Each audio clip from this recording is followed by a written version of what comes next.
నా పూర్ణ హృదయంతో నేను యెహోవాను స్తుతించెదను. యెహోవా నీ అద్భుత కార్యములన్నిటిని నేను వివరించెదను.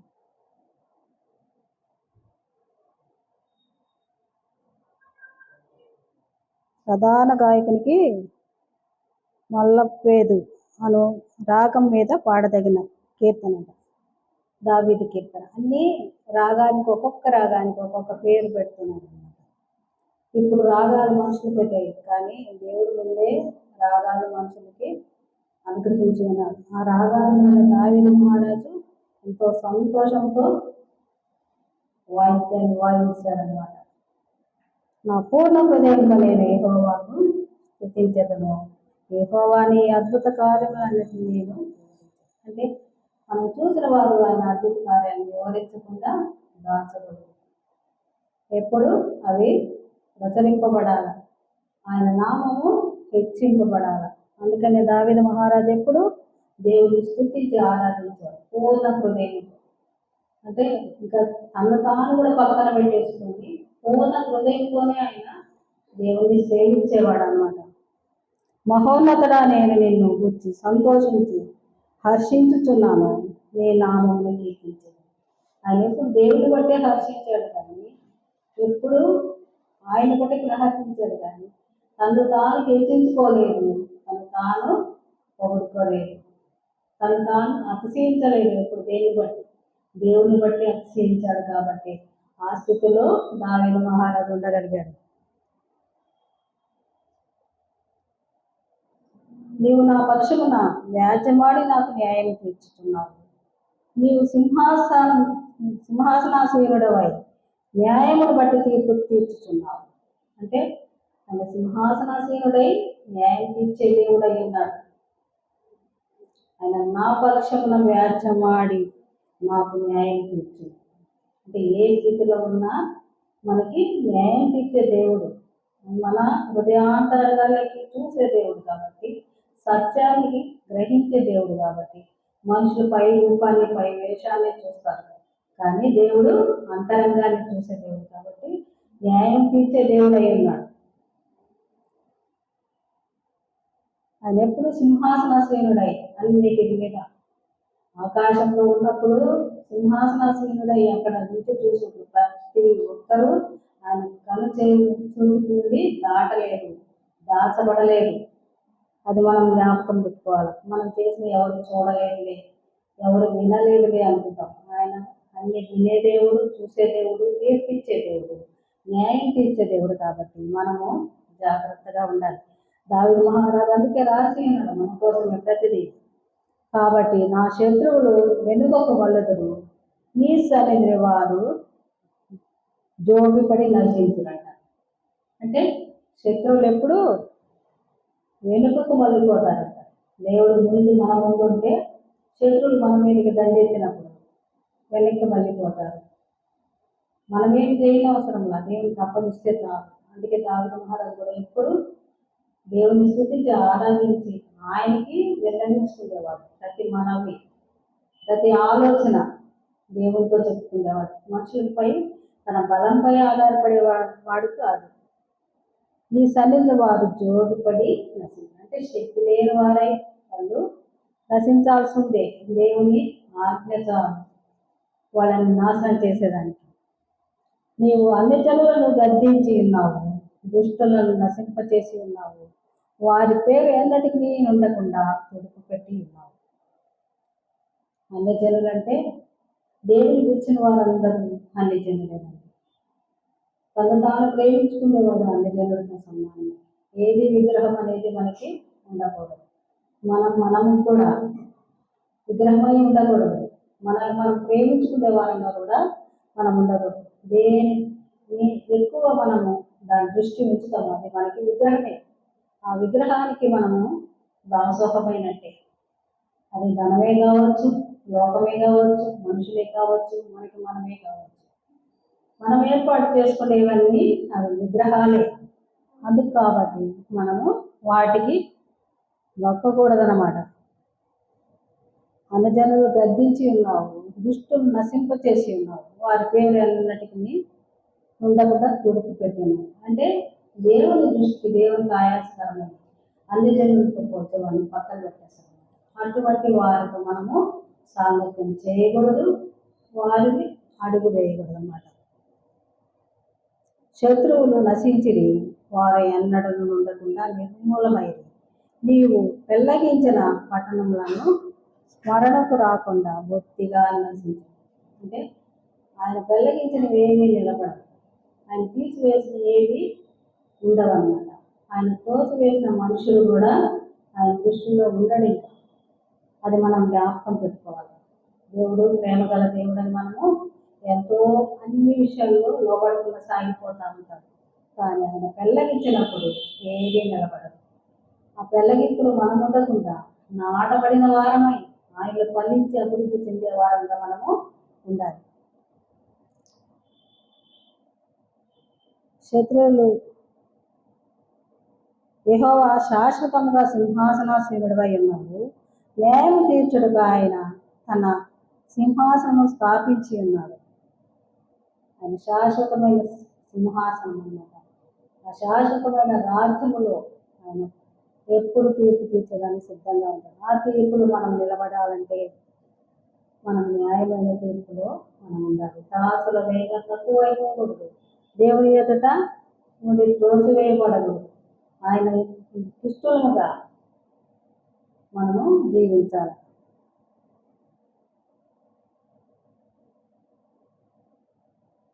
ఆయన నీతిని బట్టి లోకములకు తీర్పు తీస్తాడు. నీతి ఆయన చూసేది. ఆ నీతి ఎక్కడి నుంచి వస్తుందంటే మనలో ఏ నీతి లేదండి. లోక నీతి మనలో అసలు లేదు. దేవుడిచ్చిన నీతి ఆయన స్వరత్వం ద్వారా కడగబడి నీతి మంతులుగా మనము తీర్చబడ్డాము. కాబట్టి ఆయన నీతి మనల్ని సంరక్షిస్తుంది. ఆ నీతిలో మనం జీవించాలి. ఆ నీతిని మనం ఎదుర్కొంటూ సాగిపోవాలి. ఈ లోకం పోగడల కోసం మనము సాగిపోకూడదు అనమాట.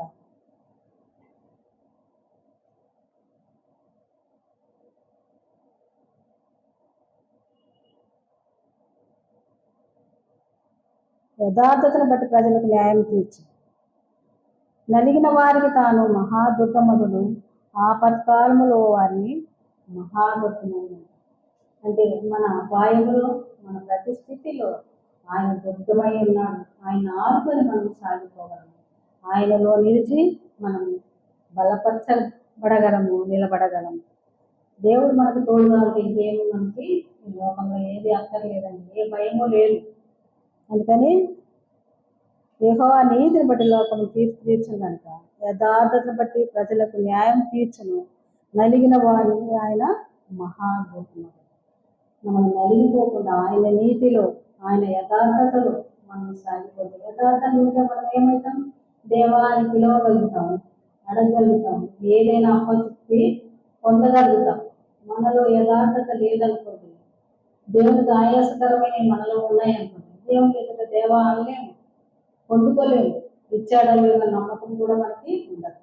ఆ నమ్మకం ఎప్పుడు వస్తుంది? మనలో నీతి యథార్థం మనకు ఉన్నప్పుడు అవి కలిగి ఉన్న మనము దేవాన్ని హక్కు మనకు ఉంటుంది, అడిగి పొందుకునే శక్తి కూడా మనకు. అవి కోల్పోకుండా మనం దేవుణ్ణి ఆనుకొని ఉండాలి. యెహోవా నిన్ను ఆశ్రయించే వారికి నీవు విడిచిపెట్టువాడు కావు. కావున నీ నామం ఎరిగిన వారు నిన్ను నమ్ముకుంటారు. ఆయన నామం ఎరిగిన వారే నమ్ముకుంటారు. అనే నామముల కంటే పై నామము కలిగిన వాడు దేవుడు. కాబట్టి ఆ నామాన్ని ఆశ్రయించిన వారు యేసుక్రీస్తు నామములో అని మనం అడుగుతాం. ఆ నామంలో మనం ఆశ్రయించి ఉంటే ప్రతిదీ మనము అడిగి పొందుకోగలము. విడిచిపెట్టే దేవుడు కాదంట ఆయన నామము. అంత నమ్ముకునే నామం అన్నమాట, నమ్ముకొన తగిన నామము. ఆ నామము మనం ఎప్పుడు యేసయ్య నామం అని పాట పాడతాం, కానీ ఆ యేసయ్య నామానికి వచ్చేటప్పటికి మనము భయపడము, లోబడము. మనం ఆయన శక్తిని వాడుకోము, ప్రచురించము. అంతవరకే మనం వాడుకొని వదిలిపెట్టేస్తాం. అలా ఉండకూడదండి. దేవుణ్ణి ఆయన మహాదుర్గము ఆయన ఆనుకున్న మనము ఆయన శక్తిని పొందుకొని మనము ఇతరులకు కూడా మనము ప్రచురపరిచే వారంగా ఉండాలి. యెహోవా నిన్ను ఆశ్రయించే వారికి నీవు విడిచిపెట్టేవాడవు కాదు, కావున నీ నామం ఎరిగిన వారు నిన్ను నమ్ముకుంటారు. ఆయన నామం నమ్ముకోగలిగిన నామం కాబట్టి ఎప్పుడు మనం నమ్ముకొని ఆయనలో సాగిపోవాలి. సియోను వాసి అయిన యెహోవాను కీర్తించుడి, ఆయన క్రియలను ప్రజలలో ప్రచురం చేయుడి. సియోను వాసి అయిన యెహోవా ఆయన నిత్య రాజ్యంలో ఉన్నాడు. ఆ రాజ్యవాసిని మనం నమ్ముకొని ఆ నిత్యత్వంలో మనం కూడా ఉండాలంటే మనం ఆయన క్రియలను ప్రచురం చేయాలి. ఆయన ఎన్ని త్యాగాలు చేస్తున్నాడు మన కోసం. తను తాను తగ్గించుకోలేదు, వ్యక్తిగా అయిపోయింది. శివయాగం చేసి స్వరక్తం ద్వారా మనల్ని కడిగి శుద్ధీకరించి మనల్ని ఆయన నిలబెట్టాడు. కాబట్టి తిరిగి మనం ఆయన రాజ్యానికి వారసులమై మనము అక్కడ ఆయన క్రియలను కీర్తించాలా, ప్రచురించాలా, ఈ లోకంలో ప్రచురించాలా, ప్రతిదీ సాక్షిగా నిలబడి సాగిపోవాలి. ఆయన రక్తాపరాధమును గురించి విచారం చేయనప్పుడు బాధపరచబడే వారిని జ్ఞాపకం చేసుకును, వారి మొరను ఆయన మరువడు. రక్తాపరాధం నుండి విచారం చేయనప్పుడు బాధపరచబడే వారిని జ్ఞాపకం చేస్తారు. అంటే ఎంతో మంది హతసాక్షులు కూడా అయి ఉంటారు. వాళ్ళ రక్తాన్ని గురించిన జ్ఞాపకం ఆయన చేసుకుంటాడు, విచారణ చేస్తాడు. ఆయన జ్ఞాపకం చేసుకొని వారి మొరను ఆయన మరువడంట. దానికి తగిన తీర్పు అనేది వాళ్ళకి ఇస్తాడు. ఈ లోకంలో మనకి తీర్పు రాకపోవచ్చు, మన శ్రమలకి సమాధానం రాకపోవచ్చు, జవాబు రాదు. ఒక రోజు అనేది ఉంటుంది ఆయన రాజ్యంలో. ప్రతి శిక్షకు ఉంటుందన్నమాట. ఆ తీర్పులో నిలబడ్డప్పుడు ఎవరు దాచుకోలేరు, దాగలేరు. అవన్నీ రాయబడి ఉంటాయి. అప్పుడు ఎవ్వరూ తప్పుకోలేరు. నేను చేయలేదు అని మనం ఇక్కడ పొందగలము, కానీ అక్కడ పొందేదానికి ఆస్కారం ఉండదు.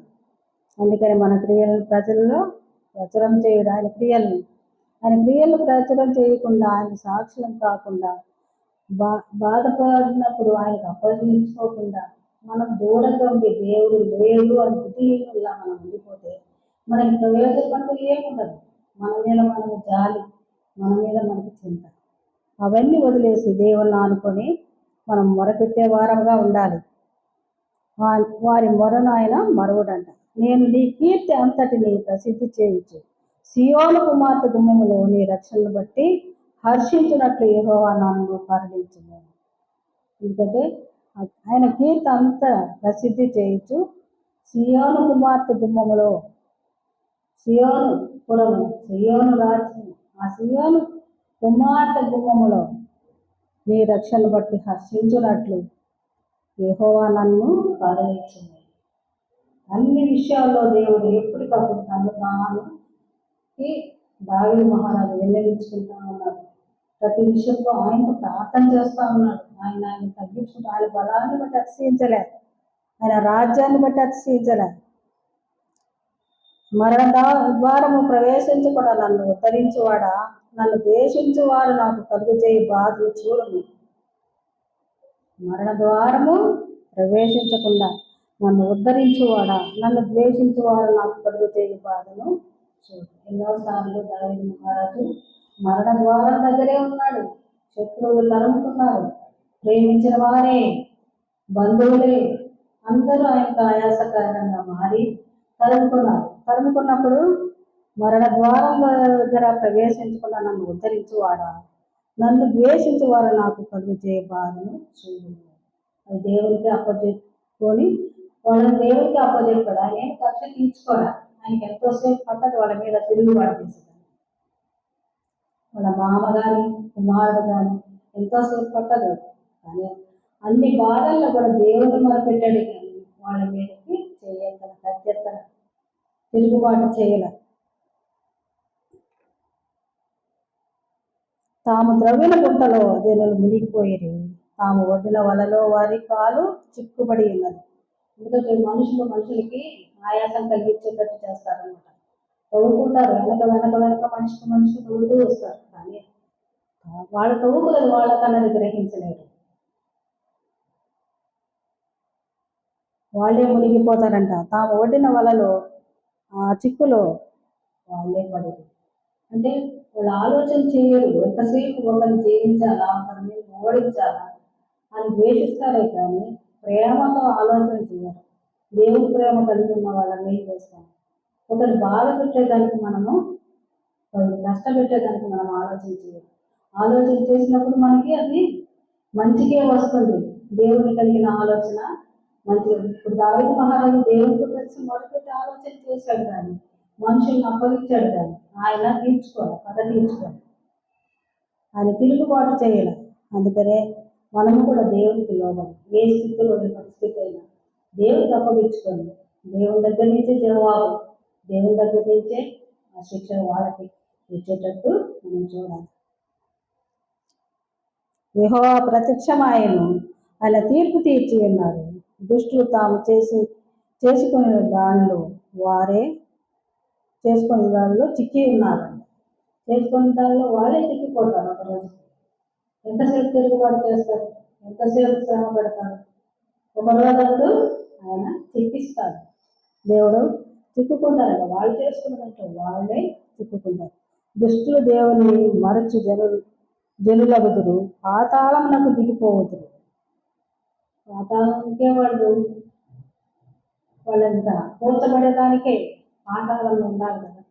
దుష్టుని ఆలోచన చొప్పున నడిచే వాళ్ళంతా అంతే రాలిపోతారు, నశించిపోతారు, లాస్ట్ పాతాళం బలైతారు. మరి దేవుని వెతికేవారు దేవునితో కలిసి ఆయన నిత్య రాజ్యంలో ఆయనతో సంతోషం సమాధానంతో ఉండగలుగుతాం. దరిద్రులు నిత్యము మరవబడదురు. దరిద్రులు నిత్యము మరవబడరు. బాధపరచబడవారి నిరీక్షణాస్పదము ఎన్నటికి నశించదు. బాధపరచబడే వారి నిరీక్షణాస్పదం. ఎందుకంటే మనం బాధపడ్డప్పుడు మన నిరీక్షణ ఎవరి మీద ఉండాలి? దేవుని మీద ఉన్నారు. ఆయన నిరీక్షణాస్పదం కలిగిన వాడు కాబట్టి ఎన్నటికీ నశించడంట. దేవుణ్ణి ఆనుకున్నప్పుడు మనము నశించుకోము. అందుకని మనము దేవునిపై ఆధారపడి దరిద్రులమై ఉన్నప్పటికీ, ఏ స్థితిలో ఉన్నప్పటికీ మనం ఆ స్థితి నుంచి కృంగిపోకుండా దేవుని మీద ఆనుకొని ఉంటే వాళ్ళు మరవబడరంట. దేవుని నుండి బాధపడవచ్చు వారి నిరీక్షణాస్పదము కూడా ఎన్నటికీ నశించదంట. మనం నిరీక్షణ కలిగి ఉన్నాము, ఆయనతో నిత్యత్వంలో ఉండగలుగుతాం. ఈ లోకము శ్రమలు, ఈ లోకము ఈ శాశ్వతము కాదండి. శాశ్వతమైన రాజ్యంలో మనము దేవుణ్ణి ఎదుర్కోవాలి. యెహోవాయేమో నరులు ప్రబలకపోదురుగాక, ఈ సన్నిధి జనులు తీర్పు పొందుదురుగాక. ప్రబలొద్దు అంట. ఎందుకంటే ఇంకా నాశనం అనేది ప్రబలొద్దు అంటున్నాడు. ఎందుకంటే యెహోవాయేమో నరులు ఇంకా ప్రజలను ప్రబలకపోదురుగాక అంటే ఎక్కువగా అయిపోయి నశించిపోయే దానికంటే వాళ్ళు ప్రబలకుండా ఉండటమే మంచిదని మొరపెడుతున్నాడు దావీదు మహారాజు. నీ సన్నిధి జనులు తీర్పు పొందుదురుగాక. ఎట్లా పొందాల్సి వస్తుంది ఒకరోజు. అది దావీదు మహారాజు తెలుసు కాబట్టి ఆ ప్రార్థన చేస్తున్నాడు.